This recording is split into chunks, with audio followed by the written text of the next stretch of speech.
अब बच्चों हम जानेंगे को प्राइम नंबर्स के बारे में, ठीक है। को प्राइम नंबर्स क्या होते हैं, तो पहले डेफिनेशन देखते हैं क्या कह दिया है। Two numbers are said to be co prime if they do not have a common factor other than one. Definition में बच्चों ये कहा है कि ऐसे दो नंबर लेने हैं आपको जिनका वन के अलावा कोई और कॉमन फैक्टर ना हो।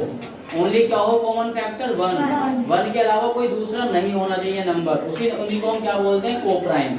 अब हम समझेंगे इसको एक एग्जांपल की हेल्प से। देखो 35 है, 35 का जब आप फैक्टर करोगे तो क्या आएगा, जब आप इसका एलसीएम लोगे 1 और 5 और क्या आएगा 7, ठीक है।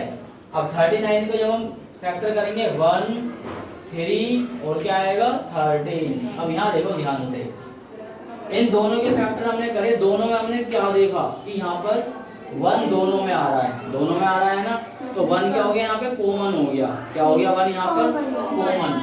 तो बच्चों 1 ओनली आ रहा है, देखो कोई अदर नंबर आ रहा है दोनों में, नहीं आ रहा, ओनली क्या आ रहा है 1 आ रहा है, इसलिए हम इसको क्या बोलेंगे, को प्राइम नंबर। कैसे है ये बच्चों, को प्राइम नंबर है। एक बार दोबारा सुनेंगे, को प्राइम नंबर क्या होते हैं कि जिनके कॉमन फैक्टर ओनली क्या है 1। आप कोई भी 2 नंबर लो, कोई भी 3 नंबर लो, कॉमन फैक्टर आपका 1 ही आना चाहिए।